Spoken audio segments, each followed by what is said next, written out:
Hello, and thanks for stopping by again to my YouTube channel. My name is Duncan Taborda from Class 1 School of English, and today's tutorial is going to be about indirect speech or reported speech. They both mean the same thing. What they mean is if you are passing on information that someone has told you and you're telling somebody else, but you're not using the exact words.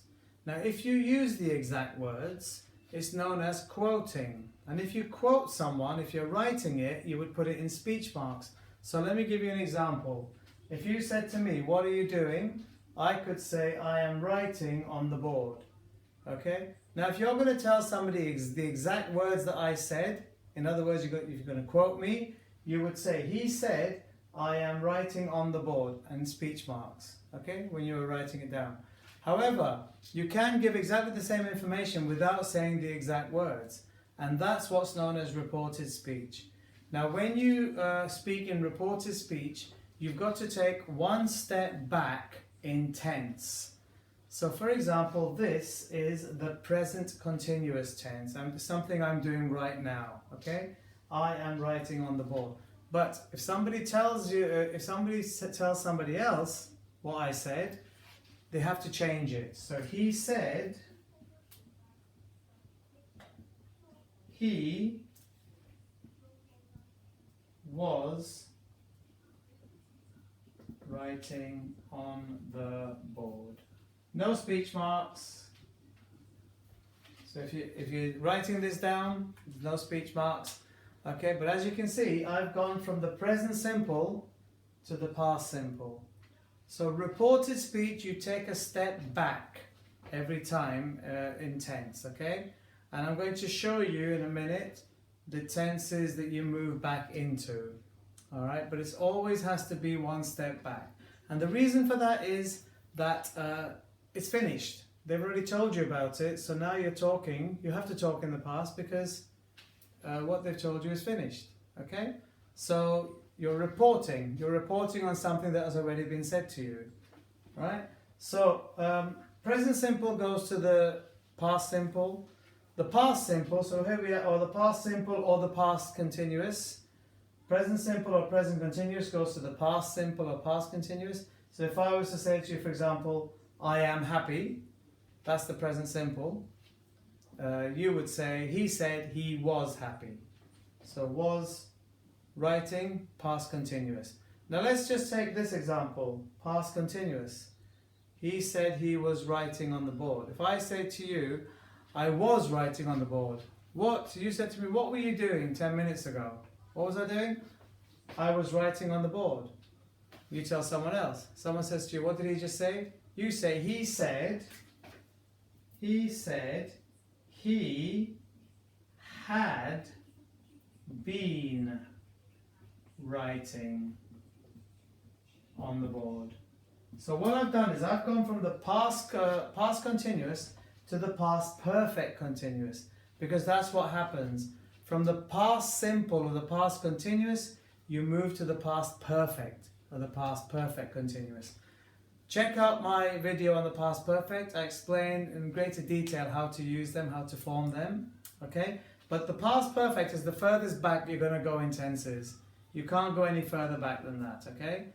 So taking a step back in tense, it's a fantastic skill to learn, okay? Because again, we do it all the time. It seems like it's something unusual when you first learn it, but just think, all you've got to do is just take a second and think about the tense that that person has spoken in, and then just go one step back, okay? So I'm going to show you the tenses that we step back to, which hopefully will help you.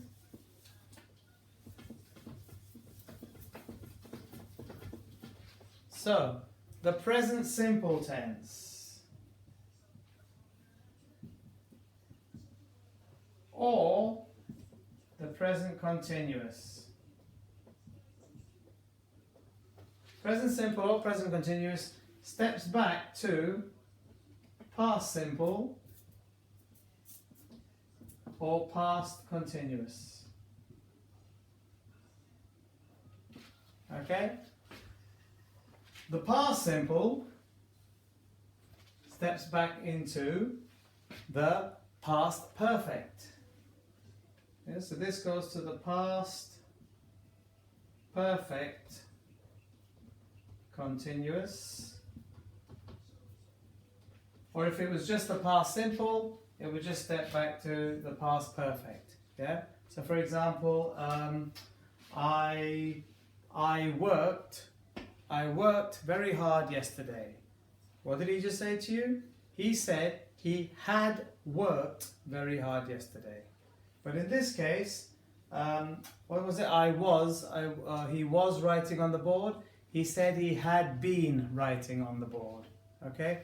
You can't go any further back than the past continuous, as I mentioned before. That stays exactly like it is. Okay? There's one other tense, the present perfect, that I should tell you about because it's very, very commonly used. So the present perfect, again, it's covered on one of my videos. I won't go into it in great detail, but it's something that relates to the present. It might have happened in the past, but it relates to the present, okay? So for example, I have just finished my work. What did he just say to you? Oh, he said he had just finished his work. Present perfect also goes back to the past perfect. Okay? The past perfect. You can even even need to take a step back when somebody's talking about the future. Okay, what are you doing tonight? I don't know. I think I will go to the cinema. I will go to the cinema. Okay.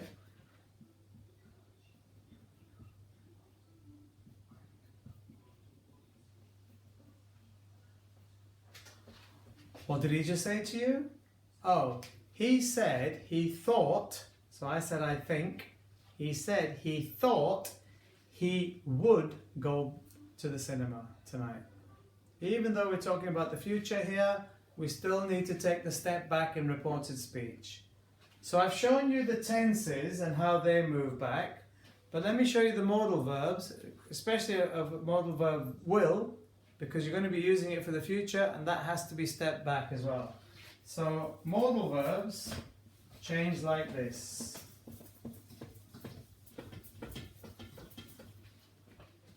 Will steps back to would. I just gave you that example. I think I will go to the cinema. He said he thought he would go to the cinema. He would go to the cinema. Okay? Can becomes could. And may becomes might. Yes, sorry, I forgot to tell you. I can come to the party tonight. What did he just say? Oh, it's okay. He just said that he could come to the party tonight. Can you come to the party tonight? I don't know. I may come. I'm not sure. What did he just say to you? He said he might come to the party. He said he wasn't sure. I said I am not sure. He said he wasn't sure. Always stepping back for reported speech. But it really is a fantastic part of English. Okay, once you've mastered it, it really will improve your skills. All right. So these are these modal verbs change. Now, some modal verbs, if they use that form of it, it has to stay the same. So, are you gonna come to the party tonight? I would come if I could. Honestly, I would. What did he just say? Oh, he said he would come to the party. So that one has to stay the same. It doesn't go any further back. Are you going to come to the party tonight? I should. I know it's going to be fun. I should come, but I can't. Yeah. He said he should come. That can't change. He should come, but he couldn't. All right, because I said can't, that can go back to couldn't. But should doesn't change. So would, if the person originally used would, no change. You just use would in reported speech. If the person starts off with should, no change. If the person starts off with could, no change. Okay?